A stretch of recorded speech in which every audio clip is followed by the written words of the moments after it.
Did you know that one of history's most legendary kings, Nimrod, the great-grandson of Noah, once threw Abraham, the father of faith, into a blazing furnace? And that, against all odds, Abraham emerged unscathed? That's not in the book of Genesis, but it is found in the powerful traditions of the Midrash and the book of Jasher. In Genesis Rabbah 38:13, the ancient Midrash recounts how Nimrod demanded Abraham worship the fire itself, or die. But Abraham stood firm, and he said to them, "Is there not a God who answers by fire, seeking only the one who made the fire, not the flames themselves?" From ancient prophecies to hidden mysteries, from the battles of angels to the whispers of wisdom, every story in the Bible holds a deeper truth. If you love powerful Bible stories, deep revelations, and mind-blowing mysteries, then you're in the right place. Make sure to subscribe to our channel and turn on the notifications so you never miss a revelation. And if you're new here, indicate in the comments section so we can welcome you into the community. Meanwhile, the book of Jasher chapter 12 paints a vivid cinematic scene. Nimrod orders Abraham and even his brother Haran to be cast into a furnace that had been burning for 3 days. The crowd gathered numbered in the hundreds of thousands. But here's the twist. Abraham was unharmed. Haran, however, was not. His fate stands as a sobering counterpoint. This isn't a mere historical footnote. It's a confrontation of divine power versus human pride, fire versus faith. Nimrod's furnace becomes the crucible where everything is tested. So stay with me, because today on the Chronicles of Nimrod, the wicked tyrant, we're not just telling an old story. We're excavating its deeper truths. Who was Nimrod beneath the myths and monuments? Was he merely a mighty hunter, or a prototype of every tyrant who elevates himself above God? And what does Abraham's miraculous rescue tell us about hope, courage, and divine allegiance in the face of oppression? What do you think is the significance of Abraham's miraculous escape from Nimrod's furnace? Share your thoughts below. Through a journey across canonical texts, apocryphal tales, archaeological clues, and cultural insights, we'll unpack Nimrod's legacy and wrestle with the bigger question: when power burns and faith survives, what does that mean for us today? In the Bible, Nimrod is introduced in just a few lines. Cush was the father of Nimrod. He was a mighty hunter before the Lord. That is why it is said, like Nimrod, a mighty hunter before the Lord. Genesis 10:8-9. But that brief mention barely scratches the surface. Across ancient midrash, apocryphal lore, and rabbinical texts, we meet a figure shaped by ambition, rebellion, and myth. A king whose very name, Nimrod, is rooted in the Hebrew root emur-rd, meaning to rebel. Here's a lesser-known detail. According to the book of Jasher, the garments made for Adam and Eve, the symbolic skins of paradise, passed through generations until they reached Cush, Nimrod's father. And when Nimrod donned them, he became not only powerful, but unstoppable. By age 40, Nimrod had crushed wars across the earth and forced his subjects to crown him king, with Terah, Abraham's father, as his trusted commander. Can you imagine wearing the literal remnants of Eden and using them to pull yourself from human into legend? Genesis continues. The beginning of his kingdom was Babel, Erech, Akkad, and Calneh in the land of Shinar. Genesis 10:10. Yet apocryphal tradition fills in the brutality beneath the brick. The book of Jasher paints Nimrod as more than a city builder. He was a tyrant. He introduced idols, rebelled against God, and sowed corruption across humanity. Even his son, Mardon, followed with increasing wickedness. After all, from the wicked goeth forth wickedness. The text cautions us and becomes a proverb passed through generations. Midrash Rabbah expands the biblical record even further. It portrays Nimrod as the instigator behind the Tower of Babel, turning unity into hubris against God. Pirkei de Rabbi Eliezer even credits him as the initiator of its construction. The book of Jasher tells us that when Abram returned to his father Terah's household, he was enraged by their idols. He destroyed them, and the throne that Nimrod had elevated his father to. Terah betrayed him, and Nimrod had him arrested, setting the stage for a showdown more profound than any war. From these ashes of rebellion and obedience, the story of faith begins. Genesis gives Nimrod a passing mention, a mighty hunter, city builder. Jasher adds depth, Eden's garments, conquest, Terah's role. Midrash and Talmud paint him as the architect of hubris and enemy of the faith. What do you think? Was Nimrod born a rebel, or did power make him one? Drop your thoughts in the comments. How do these extra-biblical traditions change your view of him? Hold on a second, this is getting deep, right? But before we continue, let me ask you something. If this is blessing you, blowing your mind, or making you see scriptures in a new light, then let me know in the comments section so that I can continue making videos like this. And if you haven't done so, kindly subscribe and turn on the notification bell so you don't miss the next revelation. Now let's continue, because what happens next is truly shocking. Nimrod's origins are not just ancient trivia, they echo through time. He represents how unchecked ambition can warp legacy and leadership. He shows us how religion and politics can intertwine destructively. And most importantly, his story stands as a warning. When we elevate ourselves, we risk elevating ourselves over the one we ought to honor. What if I told you that the Tower of Babel wasn't just an architectural ambition, it was a direct challenge to God himself? In ancient rabbinic lore, the men who built it were divided. Some wanted to ascend and live in heaven, others intended to conquer the divine. Still others dreamed of installing idols in the sky. But the most chilling? One group plotted to wage war on God. Stay with me, because when human pride becomes a weapon, nothing is safe. Now the whole world had one language and a common speech. They said, "Come, let us build ourselves a city with a tower that reaches to the heavens." Genesis 11, 1-4. The words are stark and brief, but loaded with potential. It's unity, an ambition, and implicit defiance. The historian Flavius Josephus gives us richer detail. Nimrod persuaded them not to ascribe it to God, but to believe that it was their own courage. He also gradually changed the government into tyranny. Now the multitude esteemed it a piece of cowardice to submit to God.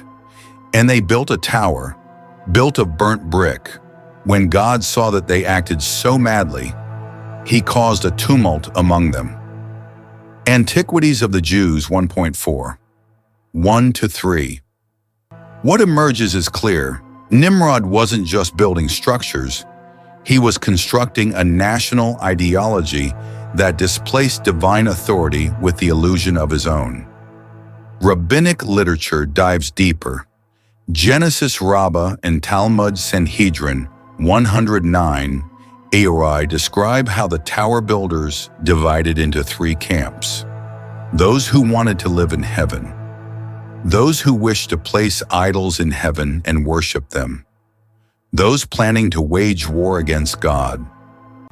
God responded accordingly, scattering the first, confusing tongues of the second, and transforming the third into apes, spirits, and night demons.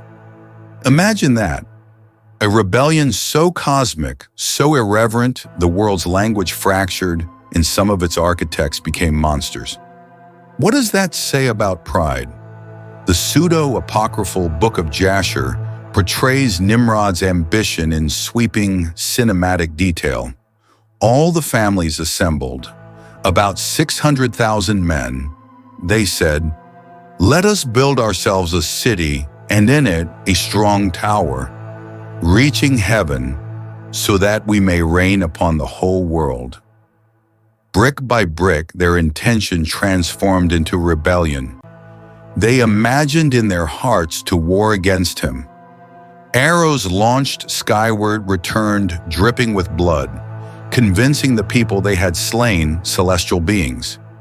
Let's break it down. Unity without humility becomes dangerous.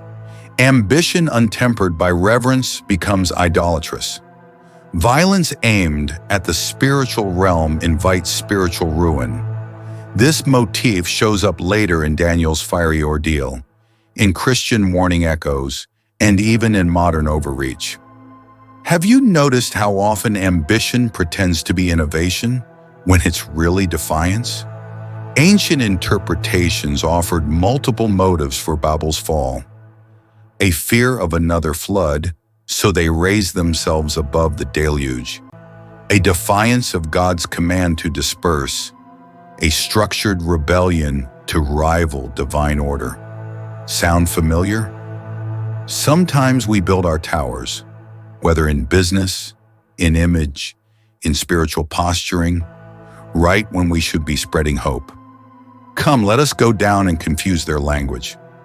So the Lord scattered them from there over all the earth, and they stopped building the city. Thus it was called Babel. Genesis 11:7-9.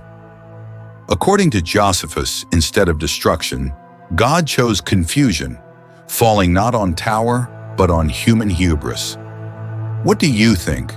Was the Tower of Babel primarily an act of survival, ambition, or outright defiance?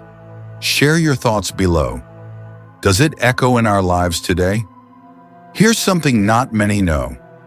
Ancient rabbinic tradition hints that 1/3 of the builders of Babel were transformed into strange, semi-demonic creatures, banished into parallel dimensions, inhabited now by their descendants.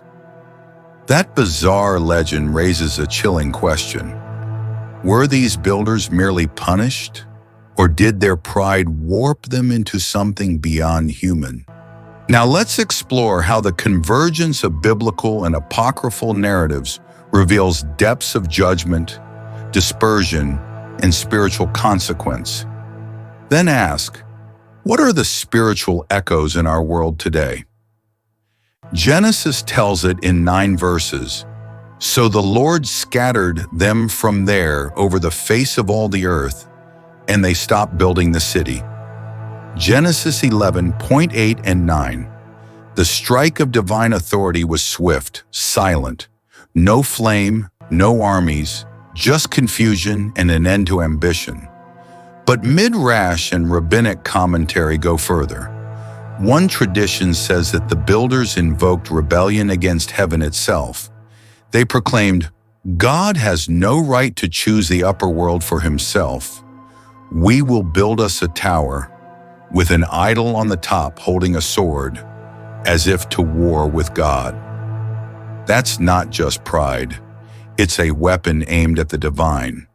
Josephus, the 1st century historian, places Nimrod squarely at the center, painting him as the architect of Babel's pride. Nimrod excited them to such an affront and contempt of God, gradually changed the government into tyranny, brought them into a constant dependence on his power. Yet modern biblical commentators caution us. The Bible doesn't explicitly say Nimrod built the Tower of Babel. Genesis 11 makes no mention of his name in that context, but that disconnect only highlights one thing. Our story lies not in literal footnotes, but in the haunting traditions woven through centuries of interpretation. In the book of Jasher, a medieval Hebrew work, Nimrod's reign continues even past Babel. Nimrod dwelt in Babel, and he there renewed his reign. He continued in wickedness and teaching wickedness. Think ancient times feel distant? The rabbinic insight in the Jewish virtual library captures it well. The prevailing opinion of the rabbis is that the tower constituted an act of rebellion against God. And the unity it fostered wasn't celebrated. It was seen as a dangerous consolidation of defiance. This mirrors our modern towers, ideologies built on pride, movements that promise unity but erode identity, systems claiming autonomy from the divine. And those spiritual fractures? They're just as real as those ancient scattered voices. So what do we take from this? First, unity without humility invites judgment. Second, pride distorts not just actions, but identities. Third, real redemption isn't found in our human towers, but in divine reconciliation. And now I want to hear from you. What do you think is the significance of the apocryphal image in builders turned semi-demons in our understanding of spiritual corruption? Share your thoughts below and spark a dialogue. Could part of our modern spiritual blindness be rooted in the same human rebellion that Babel exemplified? At Babel, pride built a tower, but humility breaks silos. If the curse of confusion scattered ancient hearts, the gift of grace reunites them. So today, ask yourself, are we building to glorify ourselves or God? And whose language are we learning to speak? Leave your answers in the comments. Let's rebuild together, one humble word at a time. Here's a lesser-known twist. Some traditions suggest that after Nimrod's empire fell, his memory didn't vanish. It mutated into myth. In medieval lore, he became conflated with figures like Zoroaster, Osiris. Even Nineveh's architecture turned Nimrod into legend. Let's explore how the tyrant's legacy echoes through history and how his shadow still lingers in our cultural icons. What do you think it means when evil becomes myth? Nimrod appears briefly in Genesis. Cush fathered Nimrod. He became a mighty one on the earth. He was a mighty hunter before the Lord. Genesis 10:8 and 9. But the Hebrew word for hunter, sayed, carries dual weight. It can mean both hunter of beasts and hunter of men in rebellion.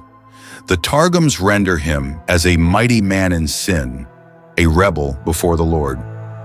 His name, just as telling, Nimrod echoes Marad, rebel in Hebrew, so even his name betrayed his defiance. Though Genesis mentions Babel, Erech, Akkad, Calneh, ancient cities often tied to Nimrod, there's no firm historical record pinning him to any particular king. But over centuries, tradition expanded his biography. Josephus and rabbinic sources credit him with initiating the Tower of Babel and founding a tyrannical empire.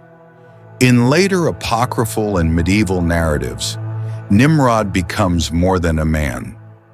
He's myth, sometimes linked to Zoroaster, sometimes Osiris, sometimes depicted as a giant who defied heaven.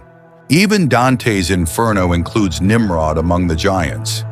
He utters an unintelligible curse, echoing the confusion of tongues from Babel.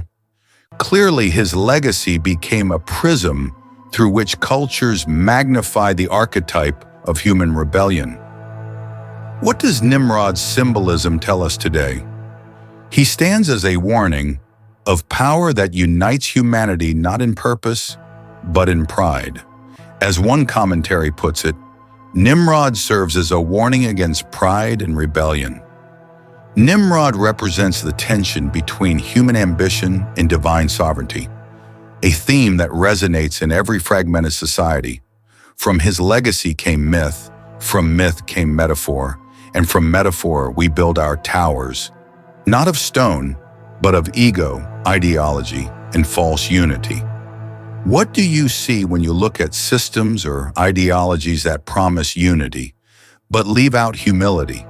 Let's talk in the comments. The book of Jasher adds richer layers to Nimrod's legacy.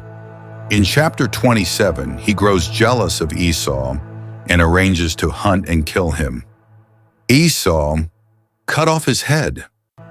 Earlier in chapter 7, Jasher describes Nimrod wearing mysterious garments that conferred divine might, perhaps tools of symbolic tyranny. God gave him might and strength. He was a mighty hunter. He built altars, and God prospered him. These stories amplify Nimrod's persona, a figure who wielded power through both spiritual theater and brute force, whose legacy is one of fear, mythology, and spiritual caution. So what remains of Nimrod today? Not his cities, but his shadow, in every institution built without humility, in every power that binds without grace. The truth remains that, no matter how grand, empires founded on pride crumble. Myth carries lessons, but only if we choose to learn. True legacy isn't about control, it's about integrity and humility before God. Here's a question for the comments. How do you think the mythologizing of Nimrod impacts our view of modern power? Political, cultural, spiritual? Share your thoughts and let's unpack it together. Nimrod's name may be scattered across just a handful of biblical verses. He was a mighty hunter before the Lord, Genesis 10:9. But his shadow stretches across history like the tower he built. Not just in the stone, but in the story. Not just in the bricks, but in the blueprint of rebellion against God. What's striking is how the apocryphal accounts, like the book of Jasher, fill in the missing beats. The political genius who united tribes under one flag, the cunning manipulator who turned loyalty into idolatry, the ruler who dared to throw Abraham himself into a furnace for rejecting his gods. This is the part many miss. Nimrod didn't just build cities, he built a system that placed human pride in the throne of heaven, a system that still echoes in the empires of today. From Babel's ziggurats to the towers of modern ambition, the temptation remains the same: to make a name for ourselves, apart from the name above all names. As the Midrash puts it, he sought to drive God from the world. Midrash Rabbah, Genesis 38:6. And as history tells us, both in scripture and outside it, every empire built on defiance has crumbled into dust. But here's the tension. Nimrod's story isn't just about him, it's about us. How many times have we built our own towers, our careers, reputations, relationships, hoping they'd reach the heavens? How often have we mistaken self-reliance for strength and independence from God for freedom? Maybe the real lesson here is that every kingdom without God at its center becomes Babylon. Nimrod's downfall wasn't an accident, it was inevitable. Because the moment a ruler sets himself above the King of Kings, the clock starts ticking. As it is written in Proverbs 16:18, pride goes before destruction, a haughty spirit before a fall. And yet the tower's collapse was also mercy. God's scattering of the nations wasn't just judgment, it was protection. Protection from a united rebellion that would have sealed humanity's fate far earlier. Now I want to hear from you. What do you think was Nimrod's greatest sin? His pride, his idolatry, or his violence? Do the apocryphal accounts change your view of him compared to the biblical text alone? And here's the big one. Do you think we're living in a modern Babel today? If so, where do you see it most clearly? The Chronicles of Nimrod remind us that the mightiest kings fade, but the word of God endures. The tyrant's cities are silent now, his towers gone, his language scattered. But the choice that defined him, the choice between self-exaltation and surrender, that choice is still ours to make, every single day. And that's it for today's journey through scriptures. But the journey doesn't end here. If this video got you thinking, smash that like button, share your thoughts in the comments section, and let's dive deeper together. Don't forget, more powerful stories and deep mysteries are waiting for you on the channel. Just go through and click on the videos to continue your journey. Until next time, stay blessed, stay curious, and always seek the truth. See you in the next video.